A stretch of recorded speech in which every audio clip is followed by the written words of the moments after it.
앞주일에는 가족의 기본 단위인 부부에 대해서 말씀을 나눴습니다. 솔로몬과 술람미 여인이 했던 고백을 한번 읽어봅니다. 아가서 1장 15절 현대인 성경입니다. 나의 사랑이여 그대는 정말 아름답구려 그대의 눈은 비둘기 같소이다. 또 술람미 여인이 고백합니다. 아가서 1장 16에 17절 늠름하네요. 아 너무도 멋져요. 그대 내 사랑이여 푸른 풀밭은 우리의 침대가 아닌가요?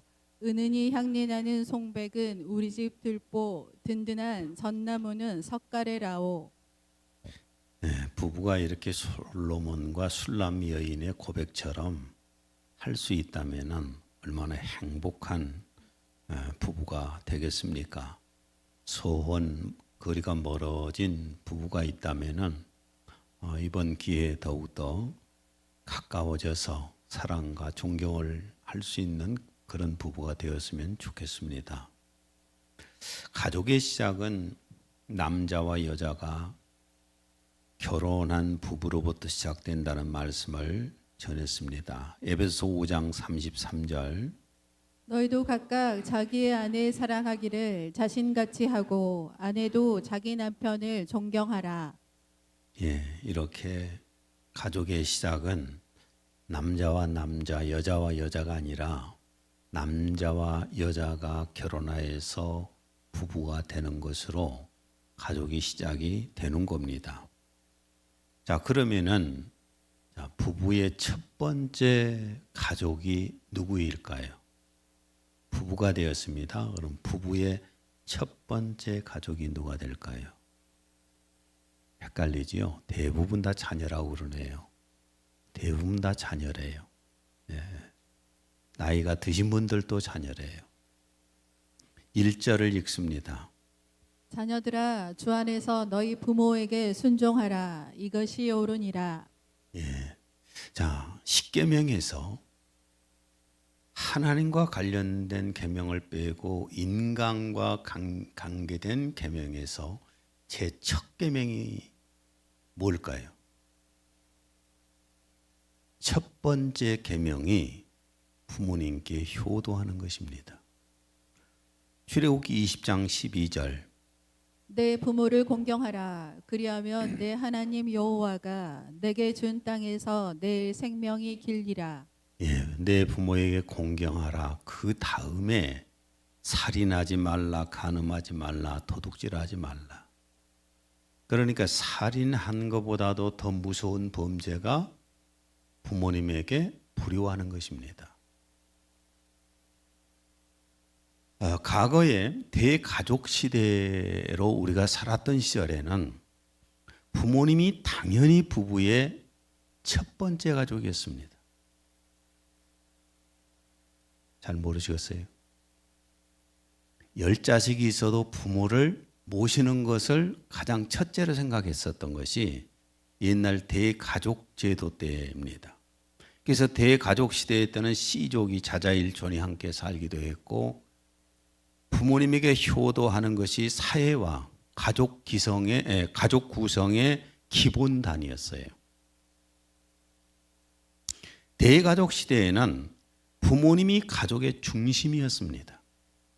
부모님이 가족의 중심이었고 그래서 가족 간의 유대 관계를 부모님을 통해서 중심을 잡고 이루어져 갔습니다.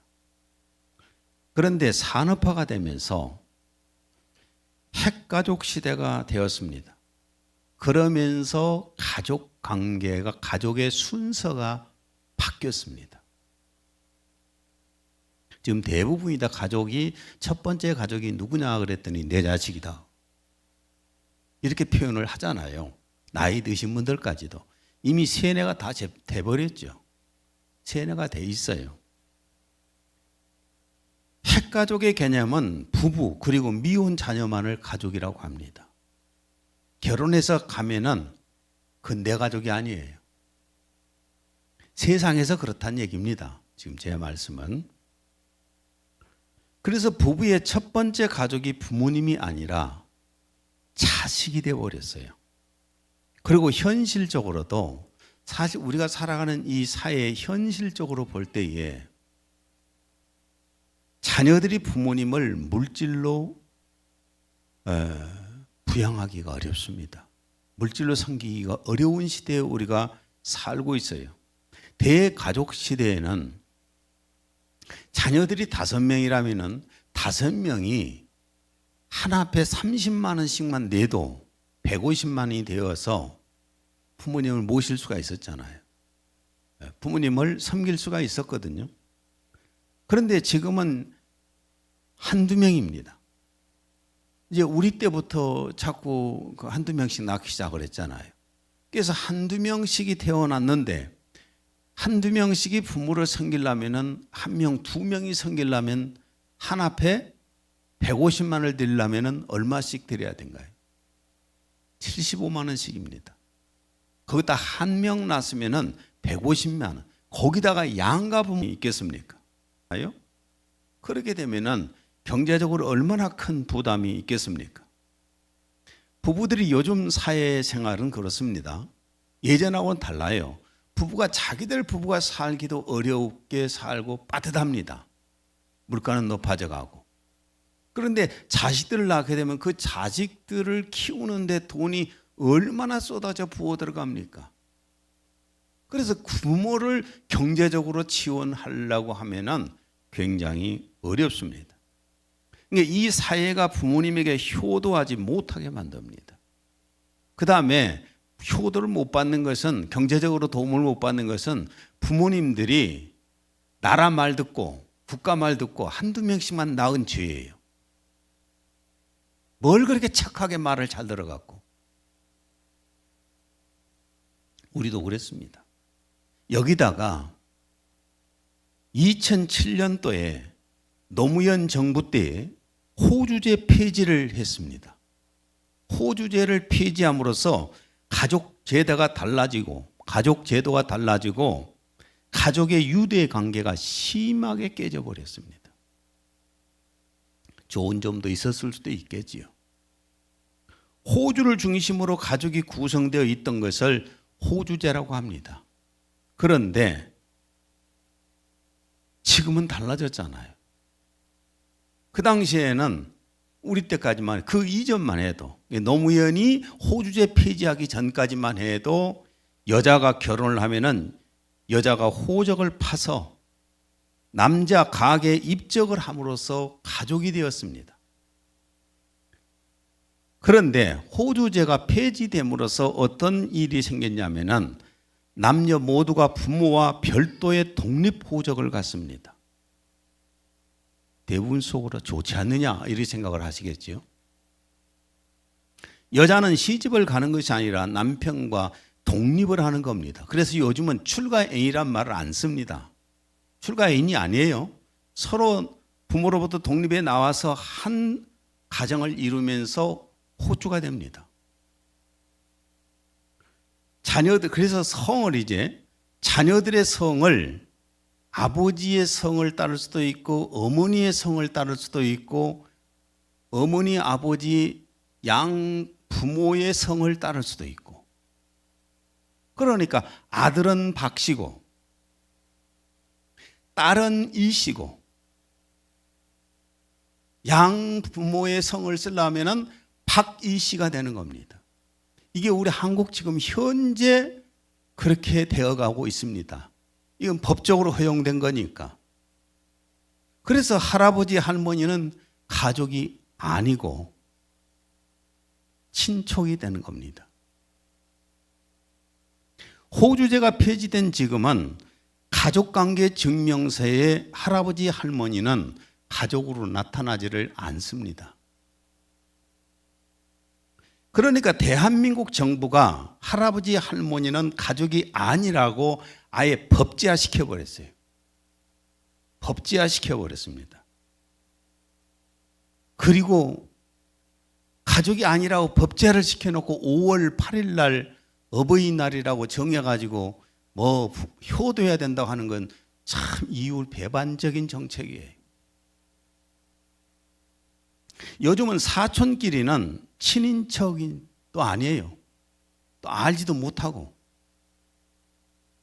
거기다가 사촌끼리도 요즘은 결혼할 수 있어요. 왜냐하면 성이 다르니까. 어쩌면은 시간이 좀 흘러가게 되면은 같은 아버지 어머니에게서 태어난 형제들끼리 결혼할 수도 있어요. 요즘 법이 그렇습니다. 이미 가버리면은 저쪽은 박 씨고 이쪽은 이 씨예요.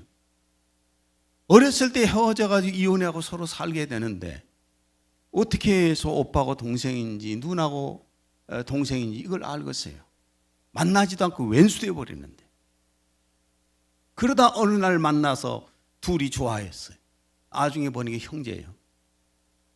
그런 게 없다고 할 수가 어떻게 없다고 할 수 장담할 수 있겠어요. 여러분 성을 엄마 성, 아빠 성, 또 엄마 아빠 성 두 개 쓰는 이런 거 보셨어요? 안 보셨어요? 공개적으로도 양성을 쓰는 경우도 있잖아요. 정부가 가족 유대를 심하게 훼손시켜 놓고 할아버지 할머니를 친척으로 만들어 놓고 무슨 효도니 가정의 달이니 이렇게 만들어 놓습니까? 말을 합니까? 여러분 친척이 늙고 병들었다고 돌봐야 할 의무가 있습니까? 친척이 병들어 있으면은 나보다 맡아서 모시라고 하면은 짐덩어리예요. 얼마나 짐이 되어 버립니까? 슬픈 현실이에요. 낳아서 자기 목숨보다도 소중하게 여기며 사랑으로 돌봐주고 키워주고 나중에 성인이 된 다음에도 할아버지 할머니한테까지 맡기기도 하잖아요. 그런데 그게 가족이 아니고 친척이라니. 디모데후서 3장 1절에서 2절 공동번역입니다. 마지막 때에 어려운 시기가 닥쳐오리라는 것을 알아두시오. 그때 사람들은 이기주의에 흐르고 돈을 사랑하고 부모에게 순종하지 않고 감사할 줄 모르고. 마지막 때에 사회적 현상, 말세 현상으로 나타나는 겁니다. 부모는 부모고 나는 나요. 내가 돌봐야 할 대상이 아니라고 말해요. 결혼한 자녀들은 부모를 부양해야 할 대상으로 여기지 않나요?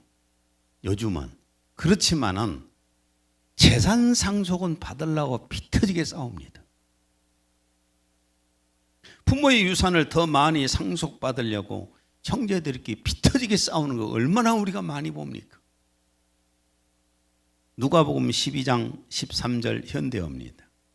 분중 속에서 어떤 사람이 말하였다. 선생님, 제 형더러 제 몫의 유산을 나누어 주라고 말씀해 주십시오. 요즘은 막 재판해갖고 싸우고 또 뭐 막 같이 싸움이 붙어가지고 피터지고 막 그러잖아요. 재산 상속받으려. 근데 부모님은 모시지 않으려고 하잖아요. 부모님은 섬기려고 안 합니다. 제가 이 사평 집을 사기 전에 정말 집들을 많이 돌아다니면서 봤어요. 봤는데 어디 한 군데 가서 집이 좀 쓰러져 가는 집이어서 그걸 사가지고 새로 그게 집을 지으면 강가니까 좋겠다. 하고 땅을 좀 전체에서 사보려고 부동산을 통해서 얘기를 했더니 자식이 7이래요. 그 집이. 자식이 7인데 거기를 살려고 누가 여러 번 도전을 했대요. 그런데 자식이 7인데 거기다 자식이 2이 죽었대요. 그러고 나면 몇 명한테 도장을 받아야 될까요? 5명이 아니라 그 2명 죽은데 손자들까지 가서 받아야 돼요. 그래갖고 이 땅은 절대 안 됩니다 그러더라고요. 못 옵니다.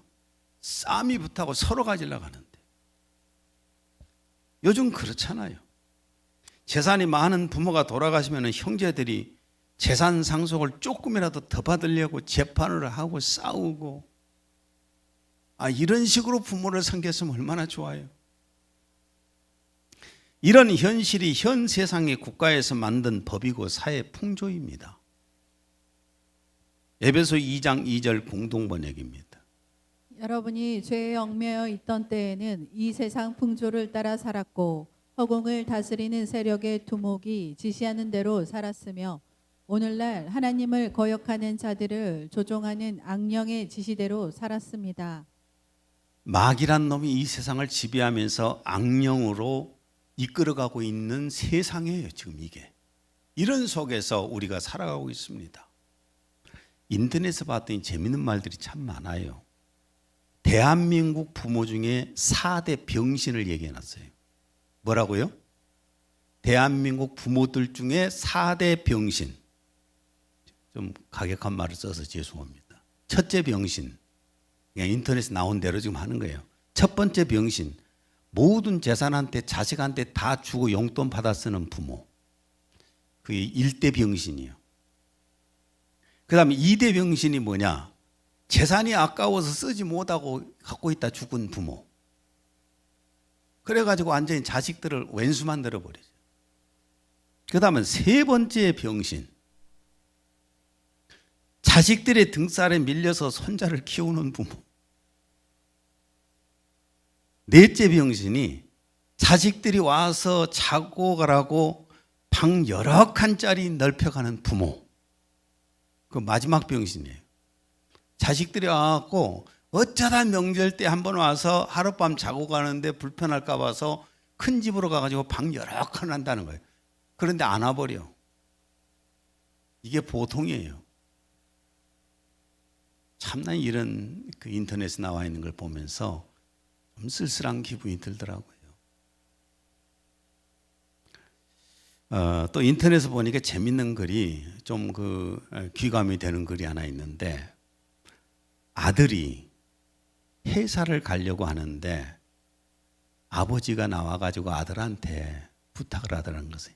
애야, 오늘 내가 누구하고 밥 먹기로 했는데 5만 원만 주라. 용돈을 5만 원만 주라. 그랬더니 아버지가 맨날 용돈 달라고 한다고 그냥 확 박스럽게 한 방 면박을 주고는 그냥 가버리더래요. 그래서 며느리가 부엌에서 설거지를 하다 그걸 들었어요. 보고. 그래서 쫓아가 가지고 아들한테 뭐라 했냐면, 그 남편한테 뭐라 했냐면, 우리 누구 아들이 이번에 새 옷을 사야 되고 또 그 좋은 식품들을 좀 갖다 먹여야 되는데 10만 원만 주시오. 두 말도 않고 빼줬어요. 그래서 그 10만 원을 가지고 와서 이 며느리가 아버님한테 드리면서 맛있는 거 사드리세요 해놓고 저녁에 그 남편이 들어올 때에 자기 아들을 거지 옷을 입혀서 놨어요. 거지 옷을 입혀놓으니까 오자마자 화가 나가지고 이 남편이 우리 귀한 아들을 아니 뭔 이따위 옷을 입혀놨냐고, 이런 거지 같은 옷을 입혀놨냐고. 그러니까 이 며느리가 하는 말이, 어차피 이놈 커봐야 아들한테 5만 원도 아버지한테 5만 원도 안 줄 놈인데 요것 뭐든지 키워야 하고 거지처럼 키우자고. 그 말을 듣고 이 아들이 아버지한테 가갖고 무릎 꿇고 잘못했다고. 나 이런 뭐 사실인지 아닌지는 모르겠지만은 조금 생각을 우리가 해볼 필요가 있어요. 5만 원도 못 주는 자식, 그거 뭘 귀하게 키워? 거지처럼 키워야지. 좀 시사성이 있지요.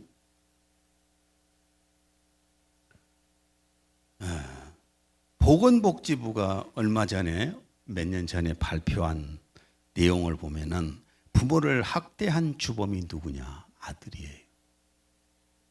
프로테지가 나왔는데 부모를 학대한 게 누구냐면 50%가 아들이었습니다. 그리고 며느리가 27%였어요. 딸이 11%, 배우자가 6%예요. 이런 순인데 그래도 배우자가 나아요. 그렇죠. 구박하더라도 배우자가 낫지, 아들은 50%가 폭행을 가했다니까요. 학대를 하고. 며느리는 27%예요. 딸은 11%밖에 안 되지만. 예전에 한번 했던 얘기입니다. 하와이에 관광을 할아버지 할머니들 모시고 와갖고 이거 모시고 왔는데, 딸이 관광을 보내주신 분 손들어 가니까 한 90%가 손을 들었어요. 그래서 나머지는 아들이 보내줬겠구나 싶어서 나머지는 아들이 보내줬는가요? 했더니 사위가 보내줬어요.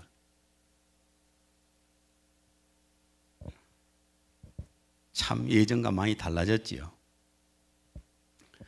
참 얼빠진 엄마들이 뭔 줄 아십니까? 딸들 놔두고 우리 아들, 우리 아들, 우리 아들 얼빠진 엄마예요. 얼빠진 엄마. 좀 깊이 그것도 생각하면서 자식들 키웁시다. 그런데 자, 무슨 말씀을 드리려고 하면 세상은 이렇게 돌아가고 있어요. 당연하게 생각을 합니다. 그러나 우리는 세상의 변화를 따라가는 사람들이 아닙니다. 세상의 변화는 자식이 부모 버린 거 별로 그냥 뭐 크게 생각 안 해요. 우리 예전에 제가 한번 말씀을 드렸죠. 우리 고향을 제가 갔더니 우리 고향은 그 간척지가 얼마나 땅이 크든지 거기 안에 들어가 버리면 농사가 이렇게 그 벼들이 지어갖고 있으면은 그 안에 들어가 못 나와요. 강주의 어떤 아들이 어머니를 모셔가갖고 거기다가 넣어놓고 가버렸어. 그러니까 어머니가 못 찾아. 그런데 마을 사람들이 모시고 와가지고 아들이 누구냐 하니까 아들을 안 가르쳐 주더래요. 자기 아들 생각해갖고. 세상은 이래. 그러나 우리는 이 세상의 변화를 따라간 사람들이 아닙니다. 우리는 하나님의 말씀을 따라서 살아야 할 하나님의 자녀들입니다. 세상 따라가지 마세요. 아, 남들도 그러더라고. 남들이 그러면은 나도 그래야 됩니까? 마귀가 그러니까 나도 따라가야 됩니까? 그건 아니잖아요. 자, 2절. 내 아버지와 어머니를 공경하라. 이것이 약속 있는 첫째 계명이니. 성도들에게 부모님은 첫 번째 가족이 되어야 하는 겁니다. 내 가족의 첫 번째예요. 내가 결혼하기 전에도 내 가족이고 결혼한 부부가 되어서도 첫 번째 내 가족이고 자식이 태어나도 부모님이 내 첫 번째 가족이에요. 부모와 자식은 천륜입니다. 하나님께 맺어진 관계예요. 그래서 부모와 자식은 갈라설 수 없잖아요. 갈라졌다고 그래서 갈라진 건 아니잖아요. 그래도 부모예요. 부부는 갈라지면 남이잖아요. 인륜이니까. 부모님은 자녀들이 당연히 부양해야 할 의무의 대상인 겁니다. 부모님이 부부의 첫 번째 가족이기 때문에 당연히 부모님을 부양해야 되는데 디모데전서 5장 4절. 만일 어떤 과부에게 자녀나 손자들이 있거든 그들로 먼저 자기 집에서 효를 행하여 부모에게 보답하기를 배우게 하라. 이것이 하나님 앞에 받으실 만한 것이니라. 자녀가 자식들이 경제적으로 힘이 없을 때는 누가 부양을 해야 된다고요? 손주들이 부양을 해야 됩니다. 가족이 아니라면 어떻게 손주가 부양을 합니까? 남에게 왜 부양을 해야 돼요? 그건 구제지요. 그러나 부모님이나 조부모는 구제의 대상이 아닙니다. 성기할 내 첫 번째 가족인 겁니다. 부모님에게 효도하는 것은 여러분 권면이 아니라 하나님의 명령입니다. 1, 2절을 읽습니다. 자녀들아 주 안에서 너희 부모에게 순종하라. 이것이 옳으니라. 내 아버지와 어머니를 공경하라. 이것은 약속이 있는 첫 계명이니. 성경에는 자녀 사랑을 위해서는 별로 가르치지 않습니다. 자녀를 사랑해라, 자녀를 사랑해라, 아껴라 이런 거 별로 없어요. 왜냐하면은 정상적인 부모는 다 자기 자식을 사랑해요. 안 그래요? 정상적인 비정상적인 사람이 아니라면은 자기 자식 안 사랑하는 부모가 어디 있습니까? 이게 법제화 시킬 필요가 없고 하나님께서 명령을 하셔야 할 이유가 없는 겁니다. 그런데 왜 효도는 학교에서도 가르치고 방송 프로에서도 가르치고 유명 강사들을 동원해서도 가르치고 이렇게 할까요? 자식들이 지독하게 효도를 안 하니까. 부모에게 자식 사랑하라는 말은 한마디를 안 해도 사랑을 하는데 왜 수많은 여기저기서 부모 사랑, 부모 효도를 막 가르쳐야 되냐? 안 하니까. 그래서 하나님께서는 자녀 사랑을 법제화시키지 않으셨습니다. 안 해도 되니까. 그러나 부모님을 향한 자녀의 효도는 법제화시켰습니다. 법으로 명령을 내렸어요. 법이라고 하는 것은 지키면은 사는 것이고 안 지키면 죽는 거잖아요. 그래서 십계명 중에 보면은 내 부모를 공경하라가 사람과의 관계에서 법이 첫 번째 법으로 되어 있는 겁니다.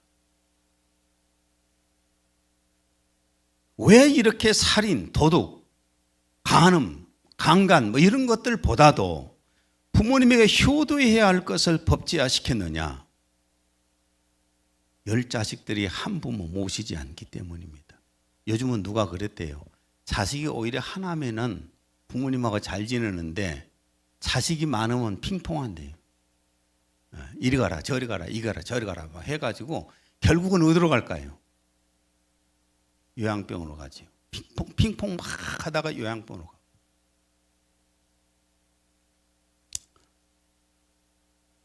뭐 우리가 요즘 사회에서 그렇잖아요. TV에서 자식이 부모 버렸다. 그냥 그런갑다고 넘어가잖아요. 근데 부모가 자식을 버렸다. 열받잖아요. 우리 자신부터 그래. 부모님께 효도하는 것은 하나님께서 명령을 하셨기 때문에 불효를 하게 되면 하나님께서는 저주를 하십니다. 심판을 하셔요. 이게 저주받는 지름길이 뭐예요? 불효하는 거예요. 디모데전서 5장 8절 누구든지 자기 가족을 돌아보지 아니하면 믿음을 배반한 자요 불신자보다 더 악한 자니라. 부모님을 모시지 않는다면은 이런 사람은 믿음을 배반한 자예요. 하나님을 믿는 믿음을 배반한 자예요. 왜냐하면 하나님의 명령을 어겼잖아요. 믿음을 배반한 자예요. 그 다음에 불신자보다도 더 악한 저주받은 자라고 성경은 말하고 있습니다. 대한민국의 현행법은 불효자식에 대한 처벌법은 존재하지 않습니다. 그러나 우리는 세상 사람들이 아니에요. 우리는 하나님의 자녀들인데 하나님의 법에 의해서 우리는 심판을 받기도 하고 상을 받기도 하는 겁니다. 하나님께서는 불효자에 대해서 절대로 눈 감아주지 않으십니다. 신명기 27장 16절 자기 아비와 어미를 천히 여기는 자는 저주를 받으리라 할 것이요 모든 백성은 말하기를 아멘 할지니라. 불효하는 자식을 보고 우리는 어떻게 해야 돼요? 저주해야 돼요. 이게 성경 말씀입니다.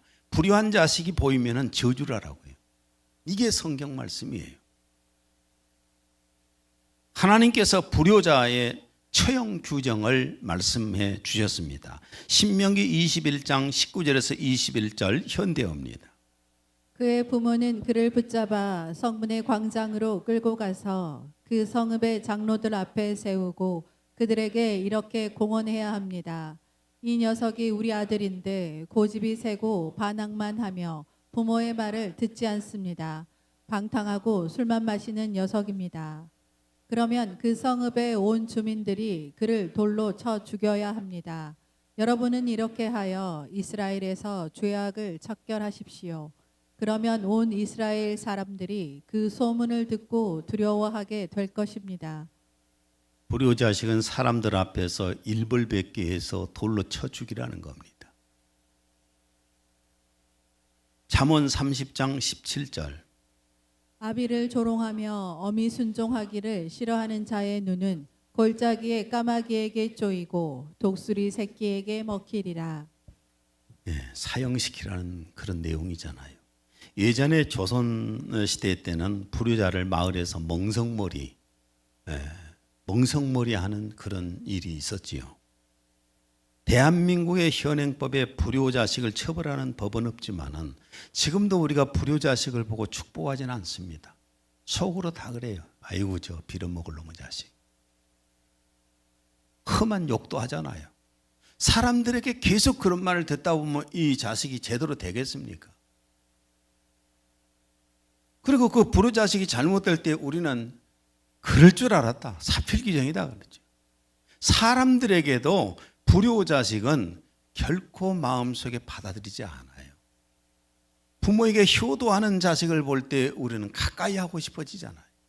어려움을 당할 때 돕고 싶어지잖아요. 우리 그리스도인들은 하나님의 명령을 따라야 할 사람들입니다.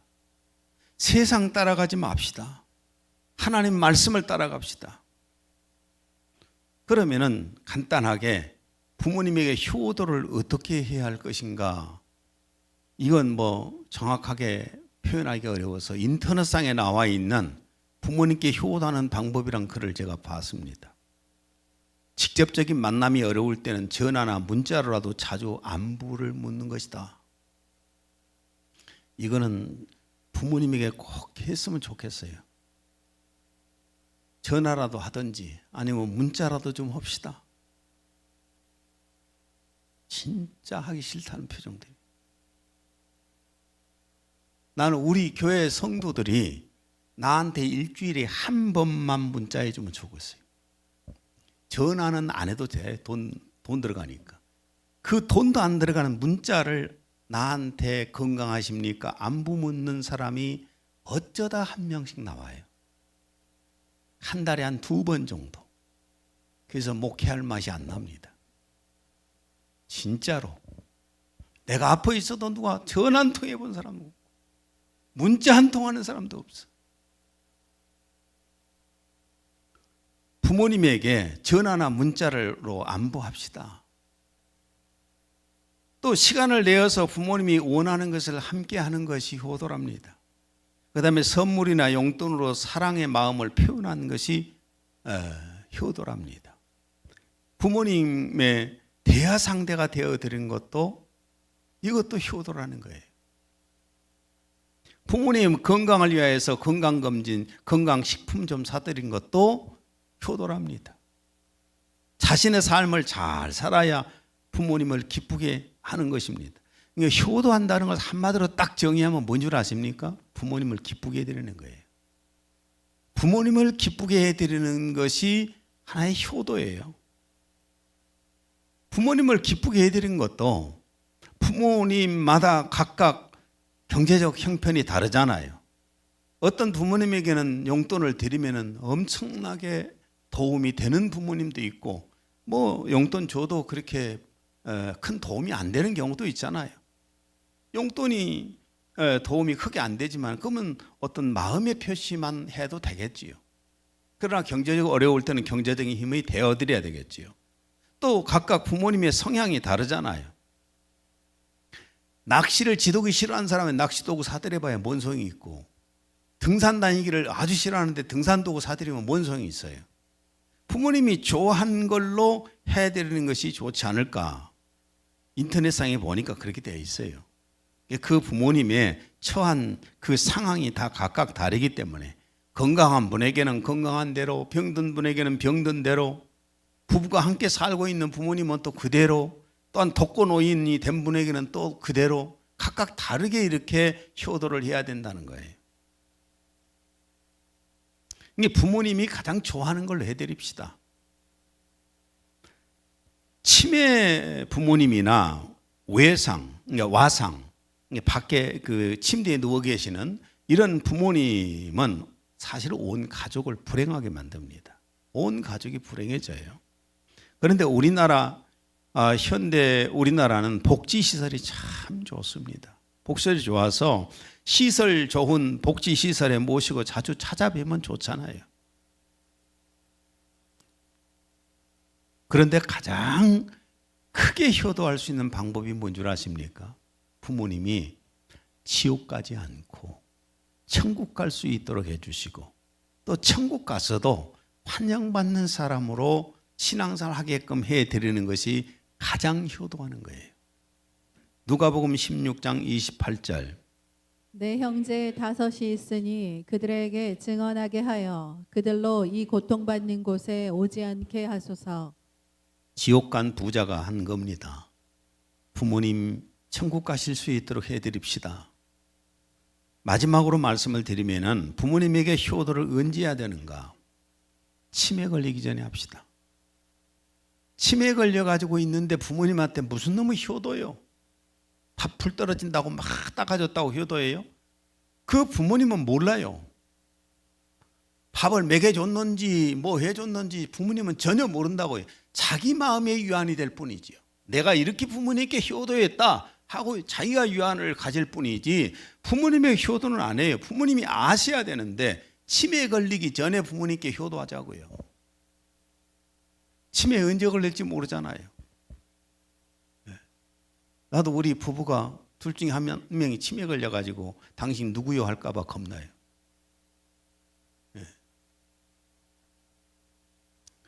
그리고 부모님 살아계실 때 합시다. 부모님 살아계실 때 효도는 아무 때나 하는 거 아니에요. 가장 정말 꼴 보기 싫은 게 뭔 줄 아십니까? 부모님 장례식장에 가면 막 얼마나 자기 자신을 막 그 위상을 높이려고 막 거창하게 하는지 몰라. 어떤 경우에 보면은 입구에서 막 두 줄로 막 꽃을 막 갖다가 놓고 막 하면서 위상을 자랑하고 내가 이런 사람이라고. 그러면 효도한 것처럼. 그게 무슨 놈의 효도입니까? 죽은 다음에 막 그 묘지를 막 엄청나게 화려하게 해놓고는 뻐기고 있어요. 자기가 효도한다고. 아니 무슨 놈의 그게 효도요. 그 다음에 제사상을 아무리 차려봐야 그게 부모님에게 효도입니까? 하나님의 왼수 노릇하고 있는 거지. 하나님, 부모님께 효도하면은 하나님께서 어떤 약속을 해주시는가? 3절. 이는 내가 살되고 또 땅에서 장수하게 하려 함이니라. 출애굽기 20장 12절. 내 부모를 공경하라. 그리하면 내 하나님 여호와가 내게 준 땅에서 내 생명이 길리라. 나를 낳아주시고 나를 길러주시고 나를 계속해서 돕고 있는 사랑해주는 부모님, 그 부모님을 부모님에게 효도하지 않는 사람이 어디 인간성이 어디 나가서 누구하고 좋은 관계를 맺겠습니까? 가장 기초적인 것이 뭐냐면은 부모님을 섬기는 거예요. 내 가족의 첫 번째니까. 여러분 현대 사회가 여러분 전부가 다 지금 가족의 첫 번째가 누구냐 부부에게 그랬더니 내 자식 그러잖아요. 그거는 하나님의 백성들이 할 짓이 아닙니다. 하나님의 백성은 하나님의 자녀는 부모님이 내 첫 번째 가족이에요. 그렇게 해서 부모님에게 효도함으로 하나님께 저주받지 말고 복받는 사람들이 되었으면 좋겠습니다. 하나님 아버지, 오늘은 부모님께 효도요라는 주제를 가지고 말씀을 나눴습니다. 세상이 어찌 돌아가든지 저희들은 하나님의 자녀입니다. 하나님의 명령에 따라서 부모님께 효도할 수 있는 사람들이 되어 하나님을 기쁘게 해드림으로 하나님께 주시는 복을 받아 누리는 사람들이 되게 하여 주옵소서. 예수님 이름으로 기도했습니다. 아멘.